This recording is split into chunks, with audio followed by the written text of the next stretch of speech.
Bonjour à tous, chers amis.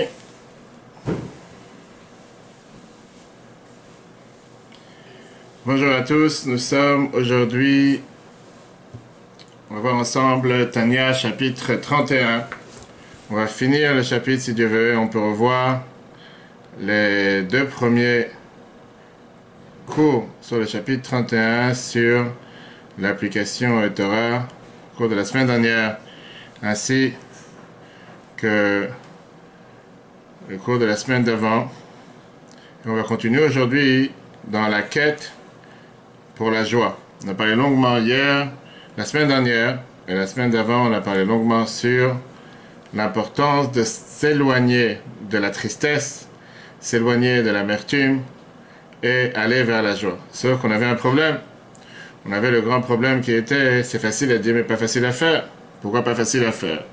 Parce qu'il y a tellement de gens sur Terre qui voudraient tellement pouvoir être heureux et être joyeux quand ils font une mitzvah. Et on voit que pas forcément ils ont cette facilité, cette capacité. Tu sais qu'il y a un maître ici, il y a un maître. Donc oui, il y a toujours des gens qui font ce qu'on appelle, pas du zèle, mais qui font toujours... En deux mots, ça c'est ce qu'on a vu jusqu'à présent. Et aujourd'hui, on va essayer de voir, comme on a vu dans le titre, alors si c'est comme ça, comment est-ce possible de se réjouir en faisant une mitzvah d'un côté, et de l'autre côté, on sait très bien que malgré qu'on se réjouit, on a toujours le corps matériel, on a toujours des désirs matériels, on a toujours des difficultés qui font qu'avec la plus grande bonne volonté de vouloir se réjouir en faisant une mitzvah, on retombe parfois dans les mêmes soucis, dans les mêmes problèmes, dans les mêmes angoisses, et on se dit à quoi ça sert? On se dit qu'à quoi ça sert? Est-ce que vraiment je vais pouvoir réussir? Est-ce que vraiment je vais pouvoir faire ce que Dieu il attend de moi? Est-ce que vraiment les choses vont changer? Est-ce que les choses vont évoluer en termes de joie? Ou bien on restera toujours les mêmes et ça n'évoluera pas, ça ne pourra pas changer. Donc ça c'est le sujet sur lequel on va s'arrêter aujourd'hui. Au final, nous sommes un neshama, une âme qui est dans un corps. Et cette âme qui est dans le corps, que tu veuilles ou pas, elle est en prison. Elle est en prison et elle n'arrive pas à se déconfiner, elle n'arrive pas à passer en ce qu'on appelle le mode 2, le mode 3, phase 2, phase 3, elle n'arrive pas à s'en sortir. Donc jusqu'à présent, on avait vu ensemble que quoi? Que d'un côté, on n'a pas le droit d'être triste. C'est bien, pas le droit d'être triste, facile à dire comme on dit. Mais une fois qu'on a dit qu'on n'a pas le droit d'être triste, qu'est-ce qu'on fait après? Alors on a dit qu'on doit passer de la tristesse à l'amertume. Ok. Et de l'amertume, on doit passer vers la joie. Comme on a vu la semaine dernière longuement, pour revoir sur l'application encore une fois, facile à dire. Tu as des gens que tu peux essayer de faire ce que tu veux pour qu'ils sortent de cette difficulté, pour qu'ils sortent de cette amertume. Au final, ils seront toujours amers. Pas seulement ils seront amers, mais ils se diront comme quoi il y aura toujours quelque chose pour aller, il y aura toujours quelque chose pour quoi ne pas être heureux. Il y aura toujours quelque chose qui fera que je ne suis pas content, je ne suis pas heureux.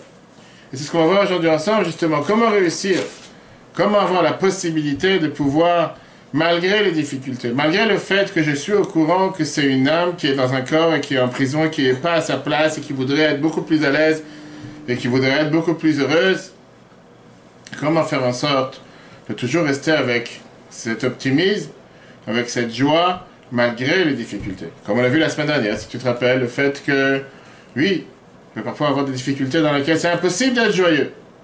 Mais est-ce que pour autant tu dois tomber dans la tristesse? Est-ce que pour autant tu dois tomber dans les sujets qui vont par la force des choses t'amener, si tu te rappelles, au désespoir, voire dépression, voire pré-suicidaire, voire suicidaire, etc.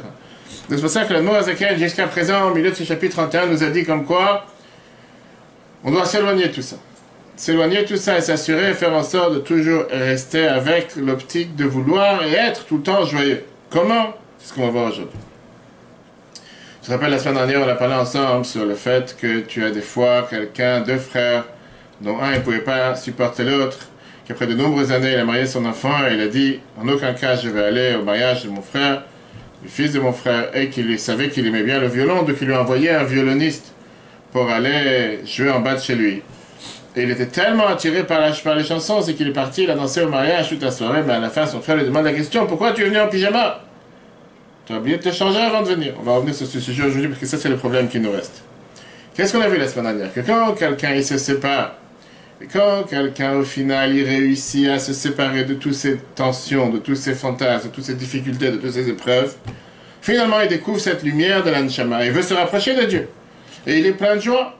Et comme on a vu justement que tu peux avoir plein de personnes qui commencent à faire tchouva et qui avancent, et qui ont cette extase, et qui ont cet enthousiasme, et qui se disent, c'est merveilleux, c'est quelque chose que je ne peux pas m'en passer, je suis obligé de prier à Dieu, de faire les mitzvot de la meilleure manière, et que malheureusement, à certains moments arrive que ça tape sur le système, et il lâche tout.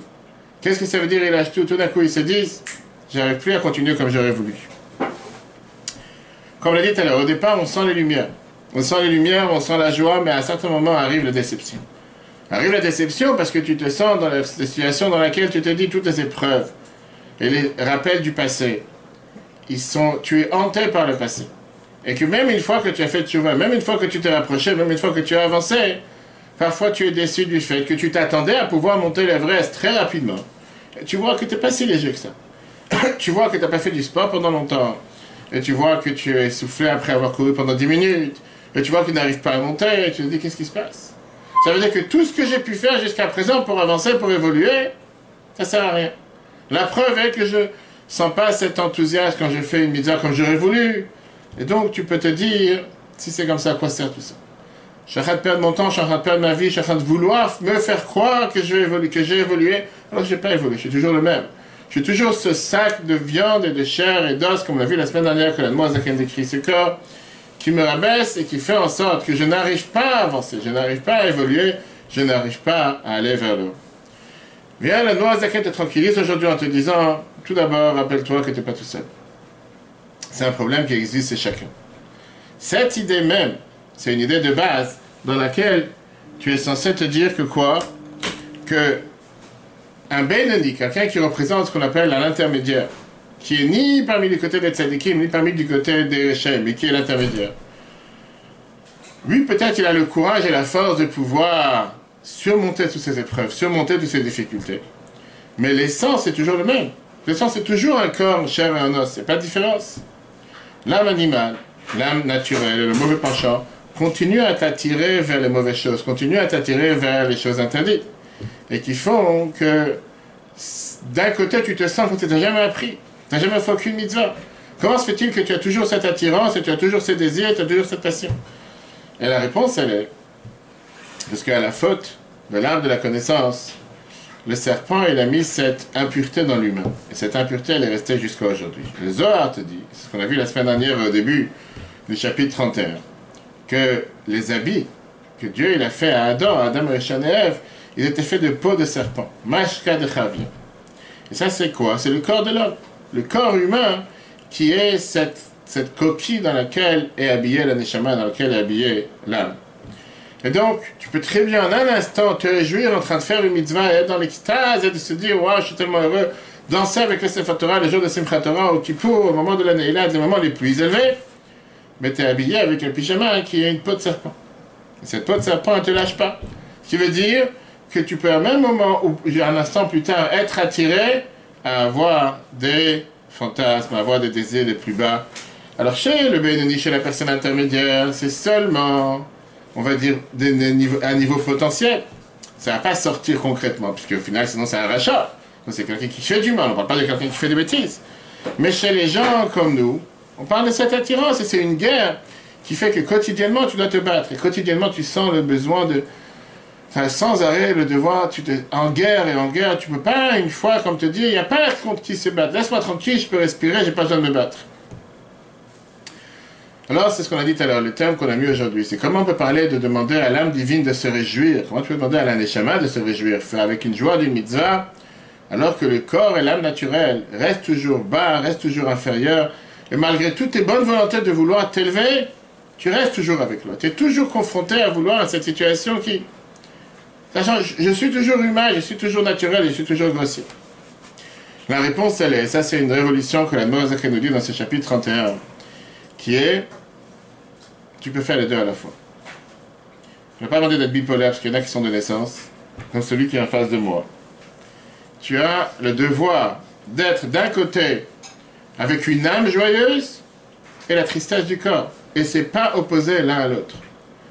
Les médecins aujourd'hui parlent énormément de l'importance d'avoir ce qu'on appelle le souffle, l'esprit du patient est tellement important, le psychisme du patient est tellement important, parfois, qu'il peut avoir un impact sur son état physique. Viens l'Admor Azaken te dit que dans la vie, il faut savoir parfois mélanger deux situations. Mélanger des situations dans lesquelles tu peux avoir d'un côté la joie et de l'autre côté la tristesse du cœur. Et tu peux très bien incorporer à l'intérieur de toi les deux choses à la fois. Comment tu pourras avoir les deux choses à la fois? C'est ce que les Zohar te dit, que parfois tu peux avoir Chedvat Kia Belibaim et Sitrada. Parfois tu pourrais éventuellement avoir une certaine joie d'un côté, et de l'autre côté tu pourrais avoir une certaine tristesse. Comment savoir faire la part des choses? Comment définir? Pour ça, il y a une magnifique lettre du Rabbi, qui est très très riche. C'est une lettre, et c'est un dossier que le Rabbi rappelle énormément de fois. Que dans la vie, tout dépend de la manière comment toi tu décides et quand toi tu veux te positionner. Et c'est très riche, pourquoi? Je vous dis le texte, le Rabbi écrit ça, dans les Grottes Kodesh, volume 20. Le Rabbi te dit comme ça. N'importe quelle chose dans ce monde, je lis le texte, c'est mélanger le bien et le mal.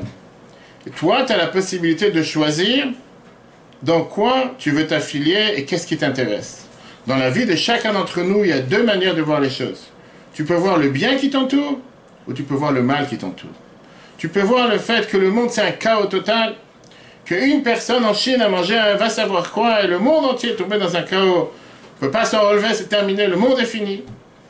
Et tu peux voir le fait comment Dieu il fait en sorte que par l'intermédiaire d'une seule personne, si dans les mauvaises choses, ça change à un tel niveau, combien plus si toi tu fais une seule bonne action, ça peut avoir un impact à un niveau mondial.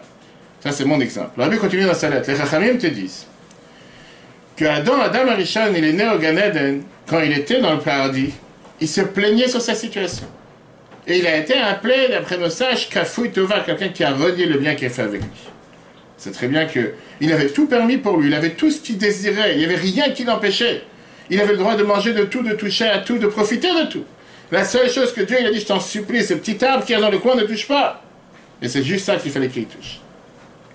Le Rabbi continue dans sa lettre. Tu as des juifs qui étaient dans les camps de concentration des nazis et marchemam, que Dieu efface leur nom. Dans la période la plus noire de notre histoire, que Dieu nous en préserve. Et eux, ils ont dit les bénédictions du matin, les birchot hashachar, et remercié Dieu tous les jours pour le fait qu'il les a créés.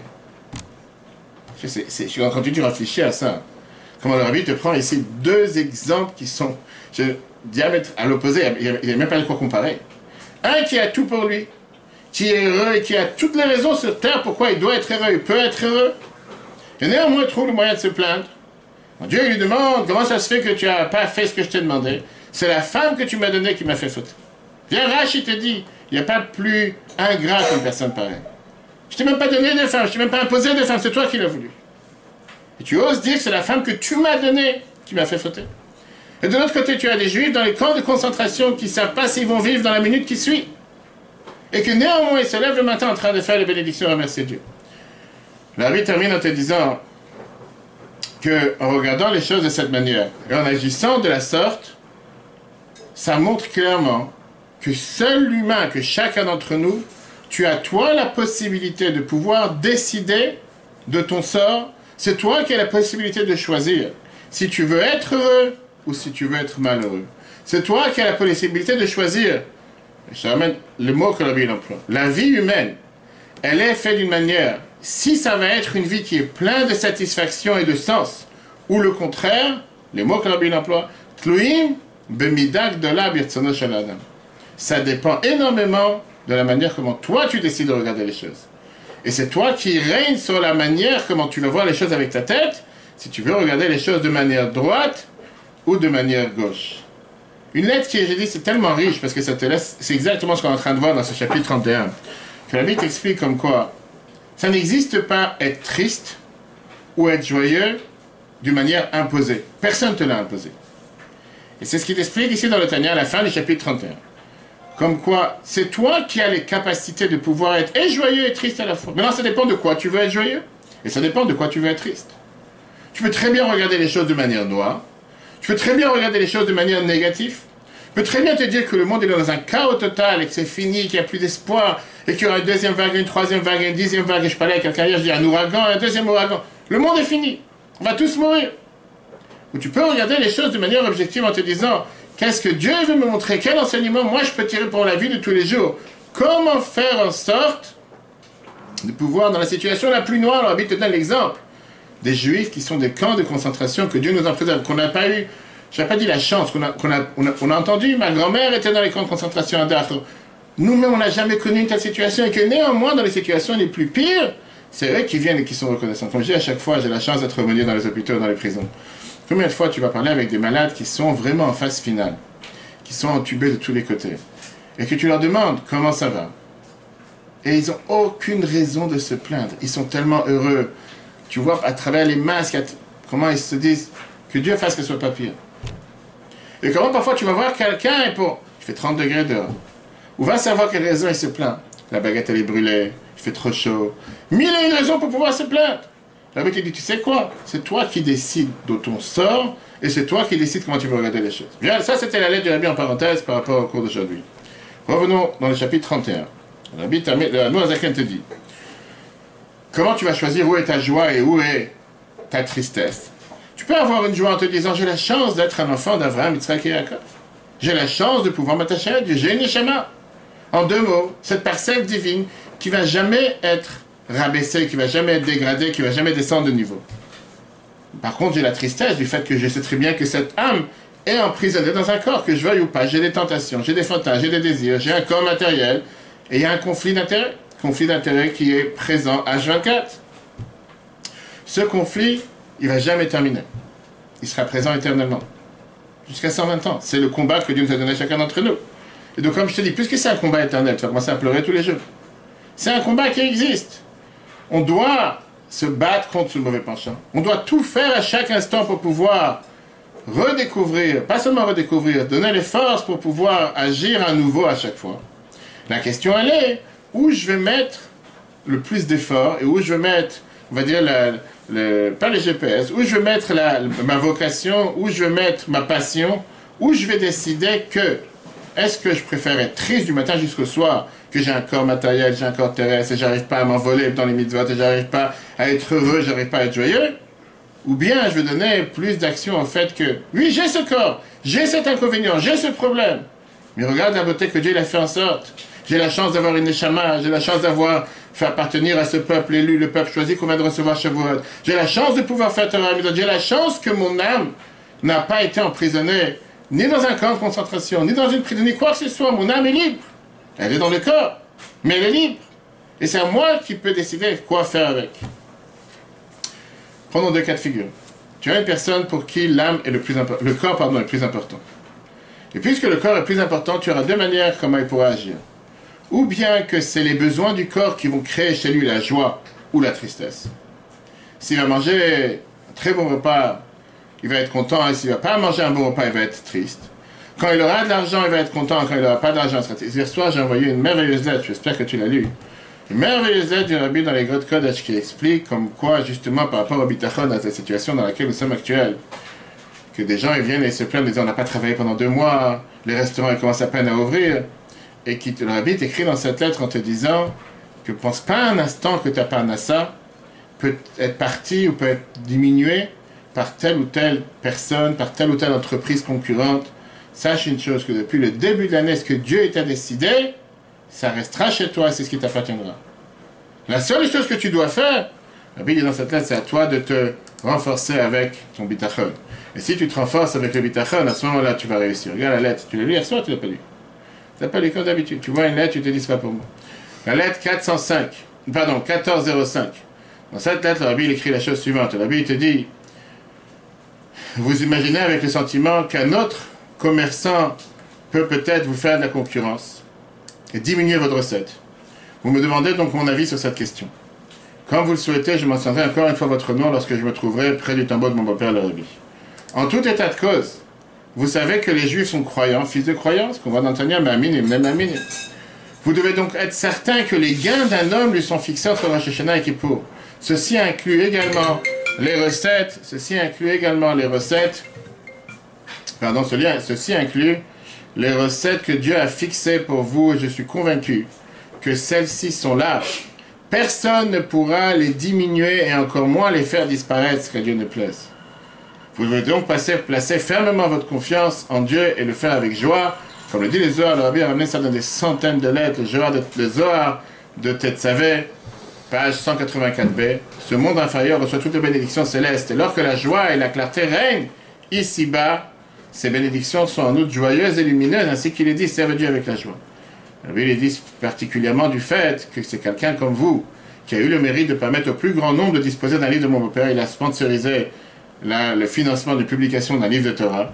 Donc la Bible dit, en deux mots, c'est sûr que ça va vous amener, vous protégera, vous permettra de gagner largement votre vie. Plus important encore, vous ferez un usage utile de vos gains, etc. Qu'est-ce que la Bible te dit dans cette lettre? Puis il te dit clairement, si tu penses un instant que quelqu'un va t'enlever ce qui te revient, que quelqu'un va t'enlever ce qui Dieu a fait en sorte qu'il doit être le tien, personne ne peut te l'enlever. Alors quelle est la raison pourquoi tu devrais être malheureux? Quelle est la raison pourquoi tu dois être triste? Comme j'ai dit tout à l'heure, tu as une personne qui se dit, aujourd'hui j'ai de l'argent, je suis heureux, j'ai pas d'argent, je suis triste. Aujourd'hui, j'ai un bon repas, je suis joyeux, j'ai pas un bon repas, je suis triste, on demande tout autour du corps. Ou bien tu as parfois quelqu'un qui va être triste parce qu'il se dit, oui j'ai fait une mitzvah, mais j'arrive pas à sentir cette joie en faisant cette mitzvah parce que j'ai ce corps matériel qui est à l'intérieur de moi, et ce corps me dérange, cette enveloppe me dérange. On sait très bien que dans le judaïsme, tu as plusieurs façons de servir Dieu. Tu as ce qu'on appelle la vie du moussar et la chassidoute, en deux grandes écoles. Le moussar, c'est une école qui va se focaliser beaucoup plus sur la petitesse, la bassesse de ce qui est le corps, et automatiquement amener à la tristesse, voire à la souffrance. Avec tout ce que je peux essayer de faire pour me rapprocher de Dieu, j'ai toujours ce corps qui m'empêche. Arrête de rêver, tu vas pas pouvoir t'approcher de Dieu. Dieu est tellement grand que tu penses le mal. Qu'est-ce que tu t'en veux? Tu en penses parce que tu vas avoir un cours par jour, 2 cours par jour, tu vas faire le daf yomi, tu vas faire minyan 3 fois. T'es bas, t'es grossier, reste tranquille.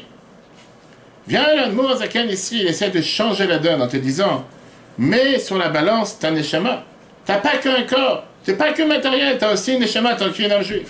Et puisque t'as cet âme juif, au lieu de te focaliser sur les biens ou les mauvaises choses qui peuvent arriver au corps, focalise-toi sur ton âme, tu veux faire la volonté de Dieu. Et le fait que tu as un corps, c'est pas censé te rendre triste. C'est pas non plus censé te déranger. C'est pour ça que la chassidoute met un accent énormément puissant, énormément fort, sur le fait de servir Dieu avec la joie. Pourquoi servir Dieu avec la joie? Pas parce que je suis aveugle, je pense un instant que le corps n'existe pas. Bien sûr que le corps, il existe. Bien sûr que les difficultés existent. Mais néanmoins, j'ai le choix sur lequel j'ai envie de m'accentuer, auquel j'ai envie d'accentuer ma vie. Est-ce que ce sont les choses positives du corps ou les choses positives de l'âme? Viens la base à termine en te disant, il y a ici une nouveauté par rapport au Benoni. Dans le chapitre 29 qu'on a vu il y a quelques semaines, on peut revoir sur l'application Torah et Torah. Moazakin te disait que le Benoni, il a cette identité personnelle qui s'identifie avec le corps et pas avec l'âme. Et néanmoins, une fois que ce Benoni, cette personne intermédiaire, a eu cette brisure, a eu cette cassure, il fait un bilan, il arrive à la conclusion que le corps est très bas, mais que la neshama est aussi très haute. Et que grâce à une mitzvah que j'ai fait, j'arrive à me libérer. J'arrive à sortir de cette prison. Pourquoi? Parce que j'arrive à prendre conscience et donner un poids central dans ma vie à mon âme et pas à mon corps. Voilà comment la Noazakin te décrit ça dans la ligne 10. Dans le texte, malgré que le corps est toujours présent, avec sa façon de dégoûter ou sa façon d'être abominable. Ou comme c'est écrit dans les Zohar, de Nikramash Kradchavia, que le corps, il a appelé une peau de serpent, comme la vie, si tu te rappelles la dernière fois. On dit que le corps de l'humain dans ce monde est comparé comme à une plaie qui vient de la peau de serpent. Parce que l'essence de l'âme animale, tu n'arrives pas à te réjouir parce que tu n'arrives pas à la transformer. Peut-être que mon âme est joyeuse, mais mon corps n'arrive pas à être joyeux. La preuve est que je peux danser avec un Sefer Torah pendant des heures. Ou je peux crier Kippour, que j'adore Dieu, Shema Israël, le lendemain de Kippour. Je retombe le même maître humain que j'étais la veille de Kippour. Mikol Makom, malgré que tu penses que tu ne peux pas te réjouir, viens là, moi, Zakin te dit néanmoins, Tikanav Shobenav, valorise ton âme. Rends-la chère, rends-la heureuse. L'ismor besimchata, sois joyeux avec ton âme. Yoter me'agouf anivzeh, beaucoup plus que le corps qui a honte. Pourquoi? Shelo le'avev ou le balbel, simchata nefesh v'yitzvan agouf. Le mot Zaken te dit, tu peux avoir les deux ensemble. Tu peux avoir la tristesse sur ton corps, et tu peux avoir la joie sur ton âme. Confonds pas les deux. Oui, j'ai un corps difficile, j'ai un corps qui emprisonne mon âme. Oui, j'ai un corps qui ne laisse pas mon âme s'exprimer H24 pour faire ce qu'elle aurait voulu faire. Mais de l'autre côté, cette âme existe. Donne de l'importance à ton âme, n'a pas d'importance à ton corps. On a parlé longuement dans les cours précédents, on peut revoir ça sur l'application encore une fois, avec ce fameux soldat de Tzahal qui avait perdu ses 2 jambes après la guerre de Kippour, qu'il a levé la couverture à l'hôpital à Tzfat et qu'il a vu qu'il lui manque de jambes et qu'il est parti aux États-Unis, qu'il a rencontré le rabbi en 1977. Et comment le rabbi lui a dit merci beaucoup et qu'il s'est reconstruit et qu'il a dit comment il s'est senti qu'il n'est pas rien. Pas parce qu'il a perdu 2 jambes qu'il veut rien. Et encore une fois, combien tu entends toujours de ces personnes qui ont réellement souffert dans la vie? Pas parce qu'il fait chaud, pas parce que, je sais pas, 1000 et une raisons pourquoi aujourd'hui les gens pourront se plaindre. Comment ils réussissent à se reconstruire? Ça, c'est la force de notre peuple. En sortant de l'Holocauste, on n'a pas commencé à détruire le monde. On n'a pas commencé à faire un chaos total dans n'importe quelle ville. On a décidé de se focaliser sur la reconstruction. Le langage que la Bible utilisait avec n'importe quel rescapé, dont Elie Wiesel. Si tu décides de ne pas te remarier, c'est la plus grande deuxième victoire que tu donnes à Hitler. Par ça que tu vas te remarier, c'est la meilleure manière que tu vas le vaincre une 2e fois. Et c'est ce qu'il a fait. Je vais raconter plusieurs fois que le jour de son mariage, la Bible lui a envoyé un bouquet de fleurs, et le jour de la naissance de son fils Elie, la Bible lui a envoyé aussi un bouquet de fleurs. Il y a une blague qui racontait sur le tsar russe, qui est parti voir une fois l'empereur allemand. Il a mangé là-bas un gésier, qui était un plat de roi. C'était pas commun. Manger un grand gésier va savoir quelque chose de magnifique. Il était tellement content. Il a demandé comment préparer le gésier. Il a demandé à son chef, prépare-moi la même chose. Il rentre ici, et il demande à son chef, qui est un professionnel, le chef de l'Élysée, prépare-moi exactement la même chose d'après la recette. Mais telle épice, combien de temps dans le four, combien de temps sur la poêle, poché dans ça, poché... Va savoir. Le chef, il fait tout ce qu'il a été demandé dans le moindre détail possible. Le problème est qu'une fois qu'il amène ce plat à table, il y avait une odeur insupportable de ce gésier. Rien que tu t'approchais de la chambre, tu avais envie de vomir. Le tsar est tellement énervé, en colère, il dit « Comment est-ce possible? Je t'ai donné l'ordonnance, je t'ai donné les règles. Tu n'as pas pu suivre exactement ce qu'il fallait faire de A à Z. Comment se fait-il qu'il y a une telle odeur ?» L'autre, notre cher ami le chef, qu'est-ce que tu veux qu'il fasse avec un tsar à l'époque, il ne sait pas exactement comment agir, que sur un coup de tête, il peut couper la tête de quelqu'un. Il lui explique, il lui dit, écoutez, j'ai fait tout ce que vous m'avez demandé. J'ai fait exactement à la lettre, pas 1 minute de plus au four, pas 1 minute en moins, j'ai fait exactement ce qu'il fallait faire. Et je ne comprends pas qu'est-ce qui s'est passé, pour moi il n'y a aucun problème. C'est ici. Pour moi il n'y a aucun problème. Et là, on a commencé à réaliser que la grande erreur qui s'est passée, c'est qu'il a fait tout ce qu'il fallait de l'extérieur. Il a oublié de vider le gésier. Et quand il a oublié de vider, à l'intérieur, il a cuisiné, il a fait avec toutes les erreurs qu'il y avait à l'intérieur. Et on comprend très bien les odeurs d'où ils viennent. Ce que l'Anne-Boiséré va nous expliquer, c'est, oui, tu as ce corps. Oui, tu as ce corps qui est plein de mal et qui est plein de tout ce que tu veux, et qui a des difficultés, que tu n'arrives pas à t'en sortir. Arrête de te focaliser sur le corps, focalise-toi sur l'âme. Et quand tu vas te focaliser sur l'âme, tu vas pouvoir être joyeux. Très bien. C'est facile à dire. On va maintenant à la deuxième partie, qui est la dernière partie en réalité du cours du chapitre 31. Comme je l'ai dit tout à l'heure, on peut revoir le reste, les premières parties sur l'application et Torah. Pourquoi une telle casse-tête? Pourquoi on ne pouvait pas faire en sorte que l'âme soit une âme tout court? Dieu a besoin que cette âme elle descende dans le corps. Dieu a besoin vraiment de faire en sorte que cette âme elle descende. Tu as besoin d'avoir cet ennui du matin jusqu'au soir. Tu as besoin d'avoir ces casse-têtes, tu as besoin d'avoir ces difficultés, tu as besoin d'avoir cette guerre quotidienne. Si Dieu cherche vraiment que l'âme s'épanouisse, que l'âme soit heureuse, et que l'âme soit avec toutes les qualités possibles et imaginables, donne-moi juste une âme. Débrouille-toi, trouve-moi un système, comment faire en sorte que l'âme puisse être épanouie, sans avoir besoin d'avoir cette guerre quotidienne dans le corps. Et comme on sait malheureusement, parfois beaucoup de gens n'ont pas la force de surmonter cette guerre. Donc d'un côté, on vient de parler sur l'autobilan que la personne devait faire, c'était le premier paragraphe du chapitre 31. Après, on a parlé sur le conflit que tu as entre l'âme et le corps. Viens là de moi, Ezekiel, il te dit, écoute-moi une chose, t'es pas né aujourd'hui. Si tu penses que c'est toi qui réinventes l'histoire, laisse tomber. 3000 ans d'histoire. Et là, il va t'emmener dans un voyage, dans un film, il va te dire, rappelle-toi comment on est sorti d'Égypte. Rappelle-toi d'où on vient. Et quand tu te rappelles d'où on vient, le Rabbi ramène ça dans beaucoup d'êtres aussi. Quand tu te rappelles d'où on vient, tu vas voir comment les choses sont simples. C'est pas la première pandémie sur Terre. Le coronavirus, c'est pas la première chose qui a fait qu'il y a des gens qui... 3000 ans d'histoire. Regarde à peine ce qu'on a fêté il y a à peine 2 mois, avec la fête de Pessah. Et c'est sur ça qu'il va rentrer. Qu'est-ce qui s'est passé quand on est sorti d'Égypte? Je dis que quand on est sorti d'Égypte, on avait le devoir de sortir en urgence. Bechipaza, c'est ce qu'on dit. C'est la raison qu'on est parti rapidement. Et on sait très bien que quand on est sorti d'Égypte, c'était ce qu'on peut dire le retour à la tchouva de tous les peuples juifs. On était tous pas des extraterrestres. Vous ne méritez même pas de sortir. À tel point qu'on ne méritait pas de sortir que les anges se sont plaints à Dieu le 7e jour de Pessah à la traversée de la mer Rouge. Ces gens-là sont des idolâtres, et ceux-là sont des idolâtres.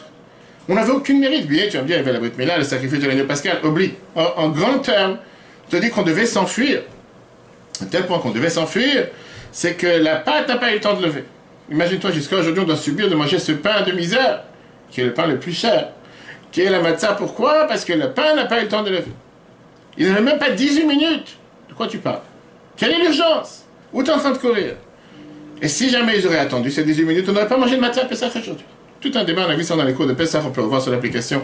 Est-ce qu'on mange la matzah par rapport à la matzah qu'ils ont mangée en sortant d'Égypte, ou la matzah qu'ils ont mangée avant de sortir d'Égypte? Pas le sujet aujourd'hui, on a déjà passé la fête de Shavuot. Mais en tout cas, ils étaient rapides en train de sortir, et j'aurais pu attendre encore un instant. D'un côté, tout le monde te demande, quelle était cette urgence? Qu'est-ce qu'il y a le feu? Qu'est-ce qui se passe? Bachatot Allah, il a dû partir. On sait combien de temps ça a pris pour les 10 plaies? Presque un an. D'accord? À chaque fois, tu avais la plaie qui tapait pendant une semaine, 3 semaines de repos. Chaque plaie cassait un peu plus l'orgueil de Pharaon. Chaque plaie cassait un peu plus les Égyptiens. La dernière plaie, la plaie de la mort des premiers-nés, Pharaon, il a eu peur, il a dit, maintenant, on pouvait sortir. C'est quoi? J'ai attendu depuis un an. Viens, on compte le calcul avant. On a vu dans un autre cours, 86 ans, 210 ans, 400 ans. On n'est pas arrivé hier en Égypte. Je me fais souffrir tellement. Laisse-moi tranquille, je vais sortir demain comme un être humain. Quelle est l'urgence? Je ne peux pas rester encore une nuit en plus, dormir tranquille, manger normalement. Le même Dieu qui a décidé de taper l'Égypte en 10 plaies, le même Dieu qui a décidé qu'il ne pouvait pas faire souffrir son peuple encore un jour en plus, le même Dieu il a décidé qu'à un moment que était destiné pour eux de sortir, il faut s'enfuir comme si on était les plus grands voleurs, en milieu de la nuit. Et c'est ce qui s'est passé. Pourquoi on devait s'enfuir? Moi, Zacharie t'explique. Parce que le peuple juif et l'Égypte, on n'avait rien en commun. On n'était pas fait l'un pour l'autre. C'était deux mondes spirituels. Comme on a vu la semaine dernière dans le cours, que tout ce qui se passe matériellement, en réalité, en découle spirituellement. On a vu le discours du Rabbi qui a parlé pour Shavuot. Est-ce que l'éternité de la Torah, je sens rien, est-ce que l'éternité de la Torah, c'est l'éternité, même aujourd'hui, avec tellement de lois et tellement de médicaments et tellement de façons de guérir que la Gemara mentionne, dans la Gemara Psachim, si rien que tu parles à un docteur aujourd'hui, de te dire que quand tu as mal à la tête, il faut que tu égorges un coq et mettre du sang sur le menton, sur le linteau, et que tu vas frotter ta tête et tu vas guérir, je ne sais pas si ça a marché un jour. La Gemara te raconte que c'était des histoires comment ils guérissaient les gens à l'époque, tu peux devenir fou. Bref, long discours comme Rabbi t'explique, comme quoi l'éternité de la Torah elle est réelle, et qu'en réalité, les choses se passent de manière spirituelle, et après ils découlent de manière matérielle. Pas le sujet.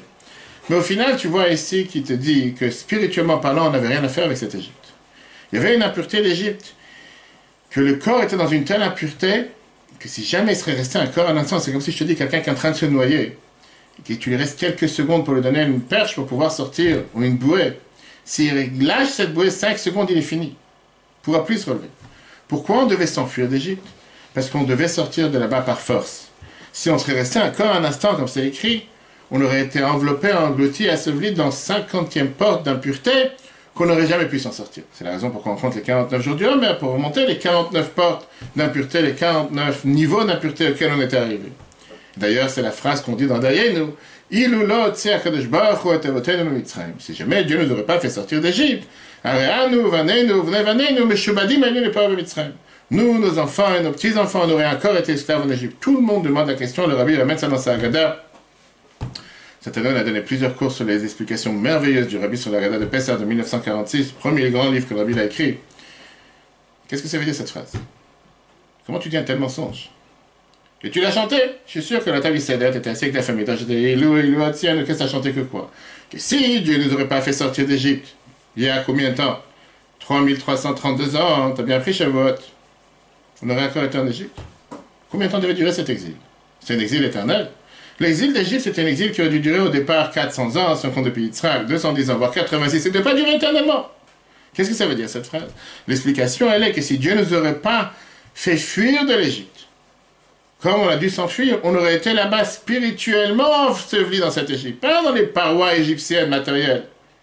Mais spirituellement parlant, on aurait toujours été avec cette idée d'Égypte. C'est comme parfois, tu as cet esclave que la Torah nous parle, qui après 6 ans d'esclavage, il doit sortir et dit non, j'aime mon patron.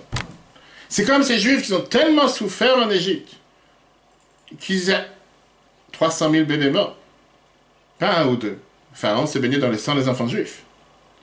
Et qu'une fois qu'ils sortent quelques semaines, ils disent, ah, on était tellement bien en Égypte. Club Med, on avait les sushis gratuits, on avait les concombres gratuits, on avait le poisson gratuit, on avait tout. Qu'est-ce qu'on se prend la tête à mourir ici dans le désert? Tout allait bien en Égypte. Tu viens de sortir. C'est pas ce qui s'est passé il y a 200 ans, tu as oublié l'Holocauste. Tu viens de sortir, tu as oublié tout ce qui vient de se passer. Ça veut dire que Dieu dit que tu étais obligé de s'en sortir comme cet esclave que 7 ans il subit chez son patron en tant qu'esclave. Arrive le moment où il doit sortir. Et il te dit la phrase que la Torah nous dit.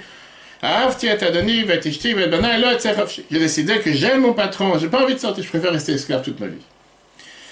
Pareil, le peuple juif, si jamais on ne les aurait pas fait sortir par force, ils ne seraient pas sortis. Ils seraient restés en Égypte. Ça, c'est ce qui serait passé. Quand on est sorti d'Égypte, on n'avait même pas de pyjama. On était totalement nus. La Torah dit on était nus. Nus de quoi? Erumi mina mitzvot. On était nus de mitzvot. Alors Dieu, il a donné effectivement 2 mitzvot, la Brit Mila. Oui, mais je parle, c'est justement, qu'est-ce que ça veut dire quand tu dis dans la Haggadah qu'on était nus? Oui, on était nus de mitzvot. C'est vrai que Dieu leur a donné le sang de l'agneau pascal et le sang de la circoncision pour les habiller à minima, quelque chose. Les habiller avec quelques mitzvot. Ça, c'était ce qui s'est passé quand on devait sortir. De l'autre côté, il y avait ce qu'on appelle les effets secondaires. Puisqu'on n'est pas sorti de manière fondamentale, avec un travail de fond, un travail qui était petit à petit, étape par étape, peut-être qu'on est sorti d'Égypte, mais la pureté d'Égypte n'est pas sortie de nous. Ça, c'était le grand problème. Et c'est ce qu'on a parlé longuement dans les cours de Shavuot, qu'on peut voir sur l'application Torah. Oui, effectivement. On a reçu la Torah sur le mont Sinaï. Dieu est descendu. Vayered Hashem ala Sinaï. Et qu'est-ce qui s'est passé après? Voyez le mont Sinaï aujourd'hui. Personne n'est au courant. Il n'y a aucune sainteté dessus. Imagine-toi aujourd'hui, quel lieu tu aurais pu avoir sur la planète Terre? Tu aurais eu un endroit où Dieu est descendu sur la planète. Tu aurais eu des, je sais pas, des pèlerinages, des gens qui viennent à longueur de journée prier, se recueillir, faire des minyanim. Va savoir. Personne n'est au courant. Pas seulement personne n'est au courant. Dieu, la paracha elle-même qu'on a lu Shavuot te dit qu'on devait se préparer 3 jours avant de ne pas se rapprocher de la montagne, s'éloigner de la montagne. Et qu'est-ce qui se passe juste après? Une fois qu'on a reçu la Torah, tu fais ce que tu veux. Tu as des chevaux, tu as des ânes, tu as des vaches qui vont dessus, qui font tout ce qu'ils ont. Plus aucune importance. Parce qu'on n'a pas fait d'effort, ça ne nous a rien coûté. Ça, c'est ce qui s'est passé, on s'est éloigné d'Égypte. Dieu nous a fait sortir d'Égypte de manière rapide. Mais de l'autre côté, l'Égypte n'est pas sortie de nous. On était encore avec ces virus spirituels, ces mauvaises habitudes qu'on a eues en Égypte pendant des centaines d'années. C'était difficile à s'en sortir. Comme je t'ai toujours raconté quand j'étais en Russie. C'était en 1994, la première fois. Et j'avais organisé des minyanim en Ukraine, dans la ville de Jytomyr. C'était 4 ans après la chute du communisme, il y avait beaucoup de personnes âgées. Je n'ai pas oublié comment je me retournais, j'étais chazan ou quoi que ce soit, je me retournais. Dès que je me retournais, je voyais les gens qui regardaient dans le livre et commençaient à bouger. Comme des enfants, des fois en classe, des personnes âgées. Des fois, je marchais dans la rue derrière une personne âgée en sortant de la synagogue. Ils se retournaient pour voir qui c'est qui est derrière. Pourtant, le communiste, il est tombé il y a 4 ans. C'est en 1994. Mais dans leur tête, ils étaient tellement ensevelis dans cet esprit communiste que même si tu leur dis, il n'y a pas quelqu'un qui te court derrière. C'était dans la tête. Malgré cette impureté, c'est pas pour ça qu'on fait pas Pessah tous les ans. On fait Pessah. On laisse pas cette tristesse du corps avoir un impact sur la joie de la Neshama. Tout le peuple juif qui est sorti d'Égypte, vient de te dire, ça c'est exactement le meilleur exemple pour la tchouva que chacun d'entre nous fait. Le fait qu'on est capable de limiter l'Anshama à cause du corps qui ne laisse pas l'Anshama s'exprimer. Le corps est considéré notre Égypte. L'Anshama est en Égypte. Sorti d'Égypte, c'est la manière dans laquelle on va décider de s'attacher avec Dieu, sans faire attention à ce que le corps dérange ou pas. Et ça, c'est ce qui se passe quand chaque fois que quelqu'un est fait tchouva. Et ça, c'est ce qui se passe à chaque fois que quelqu'un il va essayer de se rapprocher de Dieu. Et c'est sûr qu'en règle générale, la tchouva doit être faite de manière évolutive, pas par pas, étape par étape. On n'a pas le droit de faire en un instant, je lâche tout, et je commence à tout faire. Tu vas craquer, tu ne vas pas pouvoir le faire. Combien de lettres dans une merveilleuse lettre que la Bible écrit dans les volumes de l'Église Kodesh, le volume 28, qui donne des conseils à plusieurs personnes par quoi commencer. Commencer avec Kashrut, Tarat HaMishpacha, quelques mitzvot. C'est la raison pourquoi la Bible avait lancé ces 10 campagnes. Commence avec une mitzvah, tu vas voir le goût, tu vas faire une deuxième mitzvah. Pas commencer à faire je vais tout faire en un jour. Ça n'a pas marché. De l'autre côté, l'impureté de la sortie d'Égypte est tellement forte que parfois le seul moyen de s'en sortir, c'est de s'enfuir. Oui, en général, tu vas se faire étape par étape, niveau par niveau. Mais parfois, tu n'as pas le choix, tu es obligé de faire un grand pas de prendre ce qu'on appelle le grand écart, parce que sinon, tu ne vas pas pouvoir t'en sortir. Tu ne vas jamais pouvoir t'en sortir. C'est ce qui se passe en Égypte, pareil aujourd'hui. Parfois, on a le devoir de sortir de ses limites. Sortir de ses limites, c'est dire stop. Si tu vas commencer à faire les choses étape par étape, comment tu apprends à nager en général? C'est ça que tu te jettes dans l'eau. Ah, tu ne sais pas nager, laisse tomber. C'est moi la première des choses que tu passes ça, que tu vas te lancer dedans, tu vas commencer à apprendre. Maintenant, on va comprendre des versets avec ça, la Noazaken te continue. Pourquoi on te dit que pour la prochaine délivrance, si Dieu veut que Mashiach va venir aujourd'hui, on te dit qu'on ne va pas s'enfuir. L'obim nous savent, ne va pas être comme en sortie d'Égypte. Quand on est sorti d'Égypte, on a dû s'enfuir, on a dû agir de manière tellement rapide, de peur qu'on allait totalement être englouti, enseveli dans l'Égypte. Alors que la prochaine Géoula, ça va être étape par étape. Pourquoi? Parce que dans la prochaine délivrance, c'est écrit Dieu va faire disparaître l'impureté des terres. Et donc, il n'y aura aucun problème pour pouvoir servir Dieu. On n'aura pas besoin de s'enfuir. On pourra juste monter de niveau en niveau dans la décharge. Regarde comment la Bible écrit ça dans la ligne 15 sur le texte. Veine Prinazo.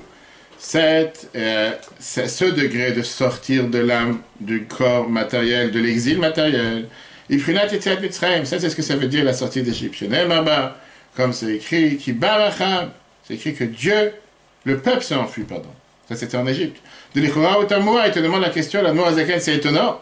Lama et Takazot. Pourquoi il fallait s'enfuir? Pharaon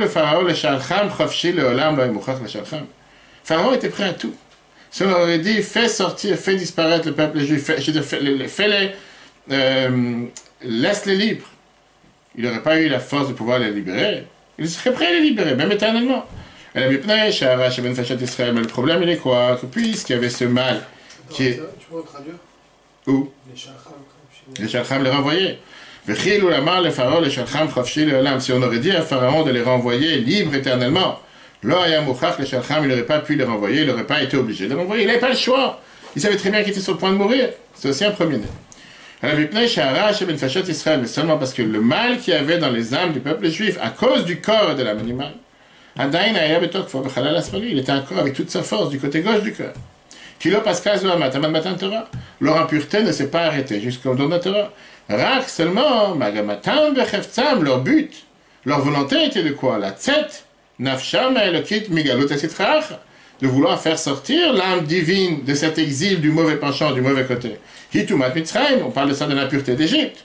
Ou le dov kaboïdbar, de s'attacher avec Dieu. Ou que dire-t-il, comme c'est écrit dans le psaume, Hachem, uzi ou maozi beyam tzara, que Dieu est ma force et mon espoir en moment de difficulté. Pardon, c'est dans Jérémie, chapitre 16, verset 17. Misgabir aussi, ça c'est dans Shmuel 2, pareil que Dieu est ma force, et Dieu est mon manière de pouvoir s'escaper, de pouvoir s'enfuir. Vous manosli, un verset qui est écrit dans le psaume 59, que Dieu est la manière avec laquelle je peux m'enfuir vers la reine. La titre, qu'on va parler de la prochaine délivrance, quand Mashiach va venir, que chez Yavir Hashem, Ruach Hatuma Minaharetz. Dieu il va faire disparaître les mauvaises choses, le mauvais souffle, le souffle de l'impureté du monde, comme c'est écrit dans Zacharie, chapitre 13, verset 2. C'est écrit c'est écrit qu'on ne devrait pas s'enfuir, comme c'est écrit dans Isaïe, chapitre 52, verset 12. On n'a pas besoin de s'enfuir, car Dieu sera devant vous. Ok. Très bien. Terminons avec la dernière question qu'on a dit tout à l'heure. Pourquoi un tel casse-tête? Qu'est-ce que tu prends la tête avec ces bêtises? Pourquoi tu dois avoir une guerre quotidienne? Et à la fin, c'est fatigant l'histoire. Là, tu vas te battre 1 an, tu vas te battre 5 ans, tu vas te battre 10 ans. Il y en a marre. Tu n'as pas envie de te battre. On a compris que la neshama, elle est très élevée. On a compris que le corps, il est très bas. On a compris comment il faut se réjouir avec ton âme sur le fait que tu as la possibilité de pouvoir se rapprocher de Dieu avec Torah et Mitzvot. On a compris pourquoi il ne faut pas donner d'importance à la bassesse du corps. Et c'est pas grave, il existe. Tant mieux qu'il existe. Et heureusement qu'il existe, parce que sans l'âme ne peut pas vivre. Mais ça ne me dérange pas. La question, elle est, puisqu'il ne faut pas faire attention aux difficultés que j'ai avec le corps, et si le corps, il est de toutes les façons si important que ça, parce qu'au final, tu ne peux pas vivre sans le corps, pourquoi Dieu l'a rendu si important? Dieu aurait dû faire en sorte que cette neshama, elle vit de manière, je ne sais pas, il aurait trouvé un moyen. Pas besoin de faire un moyen de te donner un corps et d'avoir ses ennuis, et d'avoir ses difficultés à longueur de journée, que d'un côté, tu veux faire ce que Dieu te demande, d'un côté, tu as cette joie, de l'autre côté, tu as ces difficultés. C'est une question fondamentale dans la chassidoute qui est expliquée longuement dans le judaïsme en général. On va parler de ça longuement, si Dieu veut, dans les chapitres 35 à 37 dans quelques semaines, si Dieu veut. Mais là, le Noazakan en rappelle au moins un point. Et il te dit que le but pourquoi Dieu a créé ce monde, pourquoi Dieu a envoyé le corps dans un âme, l'âme dans le corps, pardon, il a créé ce monde, parce que Dieu, il ne voulait pas que cette Neshama elle reste dans le monde de vérité. Il ne voulait pas que la Neshama elle reste en haut. Dieu, il voulait que, en deux mots, si elle serait restée en haut, la divinité est dévoilée. Dieu, il voulait que le but, que la Neshama elle descende dans ce monde, qu'elle rentre dans un corps matériel. Pourquoi? En sachant que ce monde, il est appelé l'Olam Hashak, le monde du mensonge, le monde qui n'est pas la vérité, le monde où la divinité ne règne pas. Et néanmoins, le but de la Neshama, c'est de se battre. De pas, puisque je suis rentré dans cet endroit, automatiquement je vais tomber dans tous ces fantasmes, dans tous ces désirs matériels. Non! Bien au contraire, je vais pouvoir dévoiler la vérité de Dieu, même dans un monde si bas. Et donc, quand on regarde des choses de cette manière, le monde n'est pas opposé à Dieu. Le corps n'est pas opposé à Dieu. Ce n'est pas des choses qu'il faut blesser, qu'il faut rabaisser, qu'il faut détruire. C'est pour ça que la chassidoute est contre les jeunes et contre le fait de faire souffrir son corps. Bien au contraire, le corps, c'est Dieu qui l'a choisi. On vient de devenir le peuple élu, le peuple choisi, pas la Neshama. Dieu n'a pas choisi l'âme du peuple juif. L'âme du peuple juif, on l'avait déjà. C'est une parcelle divine, il n'y a rien besoin de choisir. Qu'on vient de dire que Dieu nous a choisis parmi toutes les nations du monde, lors de la fête de Shavuot, c'était le corps juif qui l'a choisi. Le corps qui peut paraître matériel, peut paraître bas, sauf que le but de la Neshama, c'est de dévoiler, d'élever le corps. Et donc la Neshama, elle n'est pas seulement là, mais pas seulement descendue dans le corps pour se libérer du corps, comme ils ont fait par erreur Nadav et Avihu, et qu'ils ont décidé, parce qu'ils voulaient avoir une telle extase, se rapprocher de Dieu, de vouloir totalement quitter le monde. Non! Elle est descendue dans le corps pour l'élever vers la Kedusha, ce qu'on appelle faire une résidence dans ce monde ici-bas. Que quand avec ton corps, tu fais des choses qui sont pour le service de Dieu. Pas seulement prier, apprendre. Quand tu manges, quand tu bois, quand tu fais un travail, quand tu fais quoi que ce soit dans ce monde pour la volonté de Dieu, automatiquement tu élèves ton corps à un niveau élevé. Et donc le fait de pouvoir remplir la mission que Dieu t'a donnée, tu dois danser de joie tous les jours. Je n'ai pas dit que tout le monde doit venir Breslev. Mais oui, tu dois être joyeux. Le fait d'être joyeux, tu le dis tout le matin dans la prière. Ivdu et Hashem besimcha, le devoir d'être joyeux. Servir Dieu avec la joie. Malgré que j'ai un corps, malgré qu'il y a des difficultés, malgré qu'il y a un souci. Sans se voiler la face. Oui, j'ai des difficultés, mais c'est pas grave. C'est avec ça que le Mozaken termine. Ce qu'on a dit tout à l'heure, pourquoi la Neshama est descendue dans ce monde. Comme on a vu dans le cours précédent, qu'on peut revoir sur l'application ETRH, qu'on a parlé, que le fait qu'il y a une personne a le devoir de méditer, de réfléchir, vient le Mozaken te dit, réfléchis sur quoi? Je te dis d'abord, tu dois méditer sur le fait que la Neshama est descendue dans un corps. C'est pas par choix, mais c'est ce que Dieu a décidé. Et Dieu a décidé qu'elle descende dans ce corps pour pouvoir transformer ce monde en monde spirituel. Et donc c'est à toi de tout faire pour élever le corps. Au contraire, tu as ici une aide à l'intérieur de toi qui fait en sorte de te donner cette passion, de pouvoir faire ce que Dieu attend de toi. Et c'est la raison pour laquelle, il va t'expliquer, c'est écrit dans le verset, Pikud Hashem, Yesharim, Mesam Chelev. Beaucoup ont l'habitude de chanter dans le psaume 19, verset 8 et verset 9. Qu'est-ce que ça veut dire, Pikud Hashem, Yesharim, Mesam Chelev? De là, on comprend d'un côté que les lois de Dieu réjouissent les cœurs. Qu'est-ce que ça veut dire réjouissent les cœurs? Les cœurs, ils sont brisés, ils ne sont pas à l'aise, et on a besoin que Dieu fasse en sorte que grâce à ça que tu fais une mitzvah, tu vas te réjouir. La réponse, elle est oui, le cœur parfois il peut être brisé par le corps, le fait que tu as cette âme animale, cette âme naturelle qui ne te laisse pas avancer. Par ça que tu fais une mitzvah, automatiquement tu peux te réjouir. Que tu as la chance de ne pas être seulement accablé par la grossièreté de ton corps, mais tu as la chance de pouvoir faire cette mitzvah. La ligne, Veliot et Prinat Tshuva. La ligne 25. Veliot, Prinat Tshuva Zubeyat Aset, et puisque ce niveau de pouvoir se rapprocher, de faire Tshuva, de se rapprocher l'âme. Beyat Aset avec un corps, plus de force, Moumka de la profondeur du cœur. Vegam, Simchat Anefesh, et même la Simcha de l'âme, la joie de ton âme. Tiye Betos Fet Torah Vesimcha, elle va être avec encore plus de lumière, encore plus de joie. Ça va se passer qu'Acha Yashiv El Libo Da'a, tout venant quand tu vas méditer, tu vas réfléchir, comme on a vu la dernière fois, le Nachamo, de consoler ton cœur, mais depuis de sa tristesse, du fait de ne pas être si triste que ça, de ne pas penser un instant que tout est fini, comme on a dit tout à l'heure, en disant, hey, Nemet, c'est vrai, etc., que je suis loin de Dieu. Achanila Siti Atatsmi. C'est pas moi qui m'a créé de cette manière, c'est Dieu qui m'a créé de cette manière. C'est Dieu qui m'a envoyé cette âme dans le corps. Pas moi qui ai décidé d'avoir un âme dans ce corps. Automatiquement, c'est Dieu qui a choisi de faire les choses de cette manière. Velama asa Hashem kazot. Pourquoi Dieu a décidé de faire les choses de cette manière? L'orid chelek me'orid barech. Pour pouvoir faire descendre une parcelle divine de sa lumière qui remplit, qui entoure tous les mondes. Le Kula Kameh que la Chashiv. Et on sait très bien que devant Dieu, rien ne prend place, rien ne prend une valeur. On voit comment Dieu il a habillé toutes ces choses-là. Dans un monde matériel, mais Mashchadechavia qu'on a vu tout à l'heure du Zohar, qui sont cette peau de serpent, Vetipas Kura et cette goutte puante. Pourquoi Dieu a décidé d'amener le Neshama dans un corps? C'est seulement parce que cette descente de l'âme divine, c'est pour remonter plus haut. Le Halat Lachem, pour élever vers Dieu, Nefesh Achiyonit Abehamid, cette âme animale, cette âme naturelle, qui vient du côté du mal, mais qui a du bien à l'intérieur. Et tous ses habits. Même Prinat Machava, que ce soit la pensée, Dibour, la parole, Maaseh Shela, son action. Alédit la Pshutam, le Maaseh, en s'habillant dans la pensée, la parole et l'action de la Torah. Donc, moi, chez Béal, les commandes qu'on va expliquer plus tard dans le chapitre 36, il y en a à comment élever Barichut, comment élever cette âme divine, cette âme naturelle, très longuement. Shehi Tachlit Briat Olam, comment ça, c'est la base fondamentale et le but ultime pourquoi Dieu il a créé le monde. Veimken, et donc, Zota Esel, moi, Zakat dit, je te donne le conseil, je te donne ici le remède, l'ordonnance. Voilà ce que tu dois faire. Zotiye Kol Magamati, Kol Mechel, ça c'est ton rôle et ton but de ce que tu dois faire toute ta vie. Le Chol même, d'inclure en eux, dans ta pensée, ta parole et l'action de la Torah, Chayer Ruchi Venafshi, l'âme, la vie de ton souffle et de ton âme, comme c'est écrit, Elecha Hashem Nafshi Esa, donc on dit dans le psaume tous les matins, vers toi, mon âme se réveille. Kainu, qu'est-ce que ça veut dire?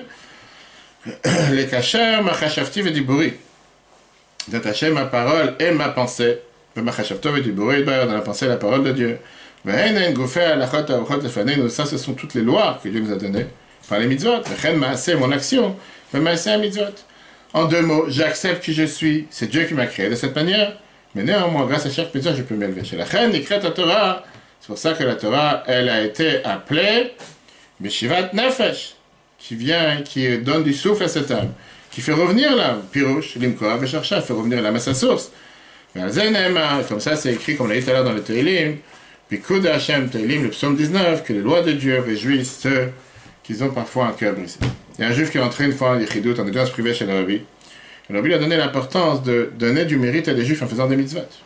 Tu vas mettre tes tefilines avec un juif.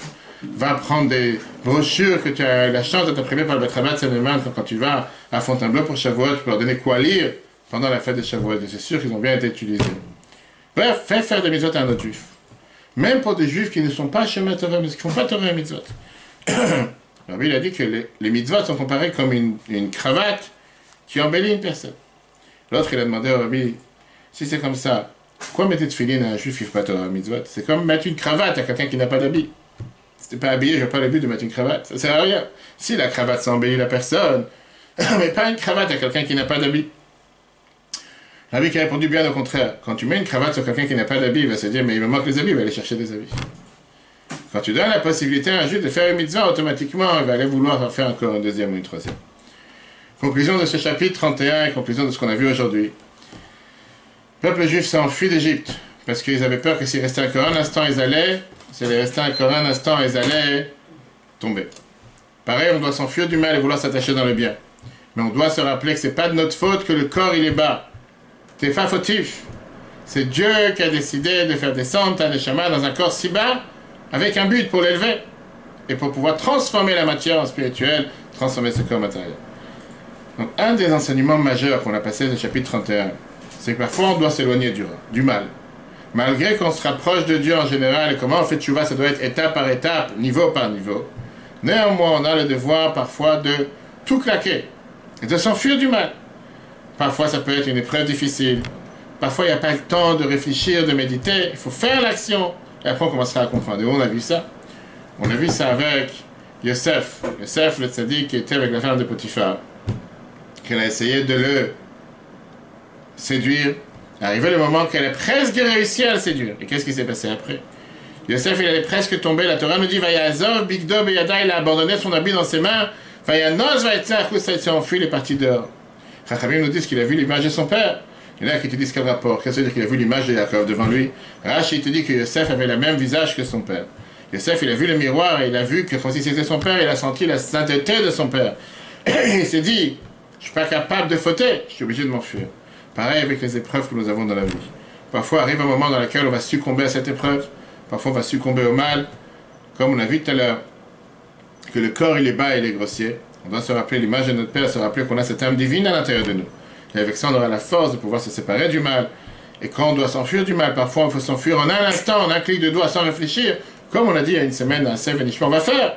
Et après on va chercher à comprendre et il faut comprendre. La semaine prochaine, si Dieu veut, le cours sera en replay sur l'application eTorah, eTorah sur Google et Apple. La semaine prochaine, on commence le chapitre unique, chapitre 32, qui est un chapitre qui n'est pas à sa place, qu'au départ, il ne devait pas être à sa place, il ne devait pas être à cet endroit-là. Et néanmoins, dans la première version du Tanya, l'Admor HaZaken ne l'a pas mis ici. Après, il a décidé de rentrer. C'est un chapitre qui est totalement conçu sur l'amour du prochain. Comment aimer chaque juif, comment faire en sorte de ça n'a rien à voir avec le sujet qu'on a voyé jusqu'à présent. On verra la semaine prochaine pourquoi. Et c'est tellement important que l'Admor HaZaken a voulu le rentrer ici, qui vient nous expliquer tout ce chapitre sur l'importance de l'amour du prochain, qu'est-ce que ça veut dire aimer l'autre. Et comme on l'a dit dans le cours de lundi qu'on peut revoir sur l'application, c'est pas parce qu'on doit aimer chaque juif qu'on doit tous faire la même chose. L'unité n'est pas l'uniformité. On peut voir ça sur l'application ainsi que les autres cours de cette semaine. Très bonne journée à tous et si Dieu veut, à la semaine prochaine.